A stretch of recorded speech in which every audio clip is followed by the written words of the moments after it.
Hi there. So, today we have something that I know I've seen before, so maybe you can help me out. I'll explain the rules. So, this was a series that I saw, and I can't remember who it was, but what they did was they had someone, in this case it was their husband, select a few of their eyeshadow palettes to decide if it's something that they would purchase again. Now, I have a hard time finding what this creator called it, because of course everyone has videos about will I buy it, but that's usually about new releases.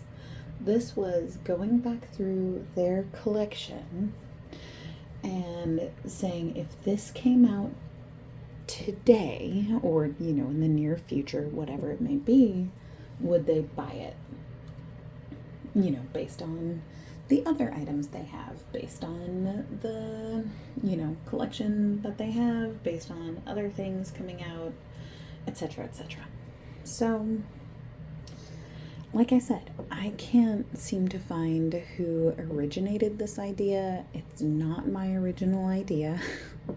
If you know it, please let me know. But I have had someone very close to me pick 5 items, and they wrote a note called, and it just said, "Toast me or roast me." So I think that might be what I call this. We'll see. But first up, we have this is a favorite of a lot of people's. It's the Natasha Denona Retro Palette. And this is not the retro glam, not the, I think they have another retro palette. I can't remember. But this is the retro palette that came out a few years ago at this point, maybe in 2020. I can't remember. It's one of the midi size palettes, which are now $69. And as you can see, it's got these holes on the back, and what those are for is so you can actually pop out the shades. Now, for me, I actually got this palette on Mercari. It was brand new, but the shade Vivienne is very powdery and it came broken, which not ideal, but for the price that I paid for it, not too bad. Now, would I buy this one again? Oh yeah, and the other thing that we're gonna do is at the very end, I'm gonna rank all the palettes, which there are only 5, so it shouldn't be too bad. Would I buy this palette again? No. I love the performance of this palette. It's wonderful, it's great, it performs really well, but I don't really reach for cool tones very often, and I also don't reach for reds very often, and this has a lot of cool tone red shades. Now I will say the shade Glitz, Psychedelic, and Mod are my very favorites in the palette, but the rest of them, not really my jam. And I mean, especially with the things that have already come out since, I don't really reach for cool tones as much as I used to. That said, I feel like I am going to try to use this again before I declutter it, but we'll see how that goes. Maybe I'll pull it out in the cooler months.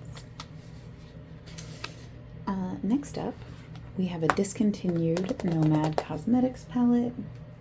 This is their Harajuku palette, and I just will say it right now, I would absolutely purchase this again. I've thought about purchasing one again because it is discontinued. This is one of my favorite eyeshadow palettes of all time. Now, it is very, very light, but as you can see, so am I. So for me, this is one of the perfect colorful palettes. It's got this shade Hanami, which is close-ish to my skin tone. The shade Otaku is just gorgeous. It's so beautiful. I love all of the shimmers down here at the bottom, but also this row of satins is really nice. They actually perform more like mattes. They're not like super shiny or anything, but they're really nice for blending, which is great. Like you can do something really dark with these. You can do something like super bright. You could do something more neutral. Like there are so many options with this palette. And this is actually the palette that introduced me to the brand. I saw so many ads for this on Instagram. And at the time, I had never heard of this brand, and like I would see the ad and then it would be gone. You know how sometimes like Instagram refreshes really fast? So I'd like see it and then it was gone. And I ended up seeing this one multiple times and was like, I need that in my life. And now I own it. It's one of my most loved palettes. I pulled it out for springtime to use like around my birthday, and it was the best choice. I mean, looking at these 5 now, it's all Natasha Denona and Nomad palettes. I'm not sure if that was intentional or not, but either way, this is the next one. This palette is divisive. I almost never bought this palette because it's the big size of Natasha Denona palettes, and those are like $130, $125, I think. Maybe they're $129 now. But I bought this on a Black Friday sale.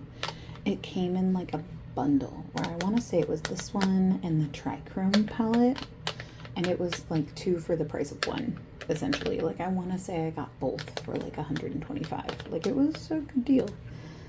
Here's what the inside looks like. Now, a lot of people don't like it. I totally get why they don't like it. It's very disjointed as far as a color story goes. I'm able to look past it because for me, this palette, like I already know what I want to do when I pick it. But would I buy it again? That's the question. For the full retail price, I'm gonna say no. If they made this in like the midi size, I might be more interested. But even then, like $69, like the quality is there. Don't get me wrong. Like I'm definitely not anywhere close to decluttering this palette. But I think for the price, like I'm never going to go through all of these eyeshadows. There's just no way. So I think I'm ranking that one below. I'm trying to rank as I go in hopes that like I'll be more decisive. So next up, we have another Nomad palette. This is their Fête de Provence palette. It's their Paris palette. No, their France palette. But it's very pretty. Let me show you the inside. Let me show you. And like all Nomad palettes have like a big mirror inside, which is really nice. So here's the inside of this one. And as you can see, I haven't used it very much. I don't reach for it, and I don't know why. Like the times that I've used it, I've really liked the looks that I've made. They've come out really nice. Like I think this shimmer in the middle, this Fleur de Mimosa is really nice. Like as you can see, I've used this Flûte à Corset. I've used that one quite a bit. But like these mattes down here I've barely used. I think what I'm gonna do is I'm going to pull this out again to use in my next quarterly, like my next quarterly group of eyeshadow palettes that I'm going to use from, I think it'll be, wait, is it this month? Oh, hold please. No, it'll be, because I just did it in July, right? Yeah, because it was April, July, and then 3 months, so August, September, October. So it'll be October. Maybe I'll pull it out then. But I'm gonna say I would probably not purchase it again, only because based on what I already have in my collection, I could probably recreate it, which is honestly what I'm finding with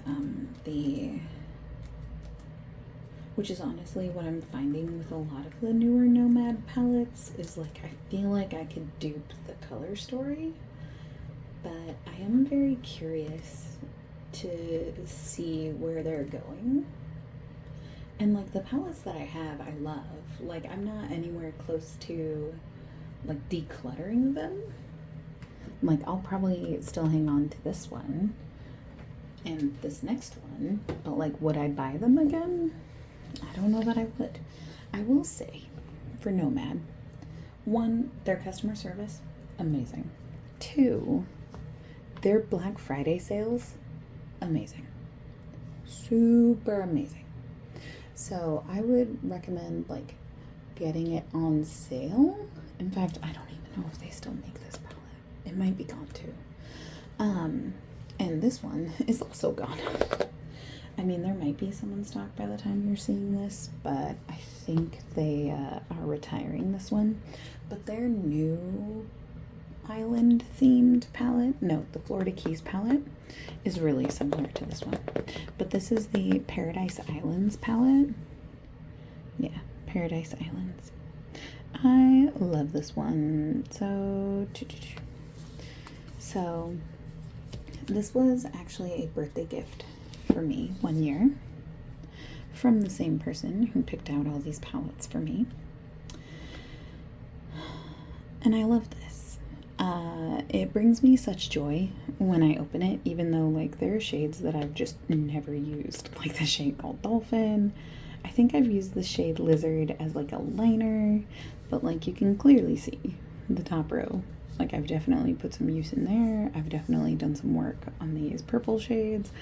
But yeah, like the blues I don't normally reach for. So would I buy this again? Like if I had to spend my own money on it? I mean,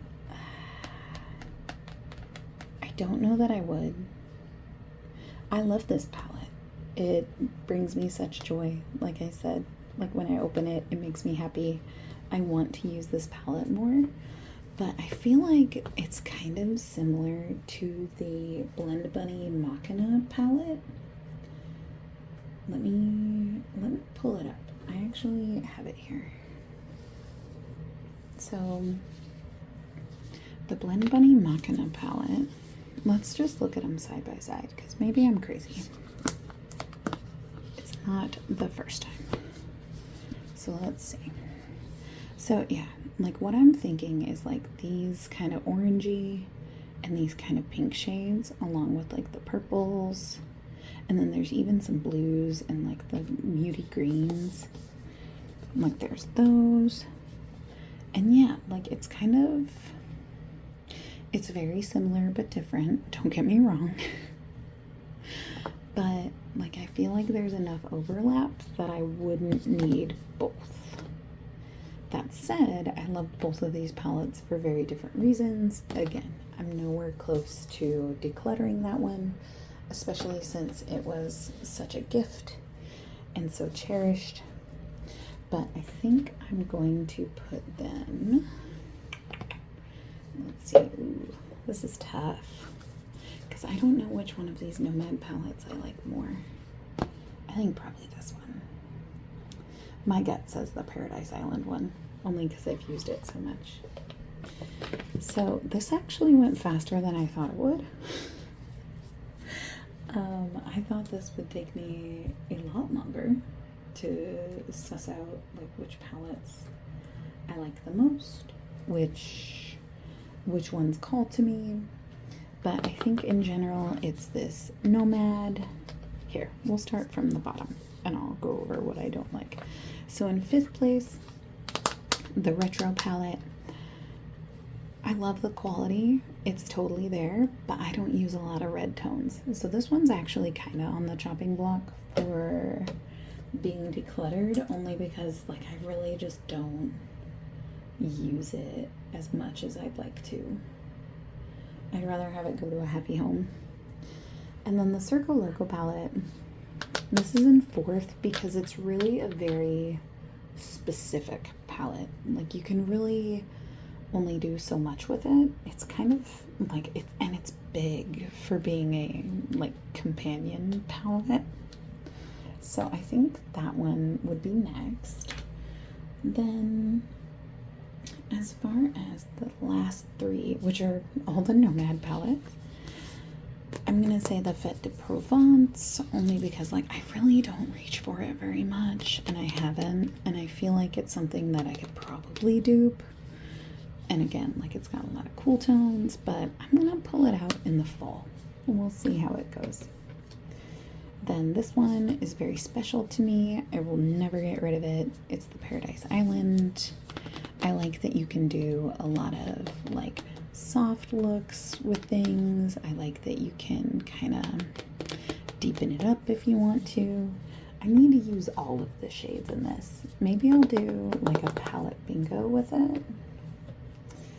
And then last but not least, obviously, because it's ranked number 1, is the Nomad Tokyo palette. This one makes my heart so happy every time I open it, every time I look at it.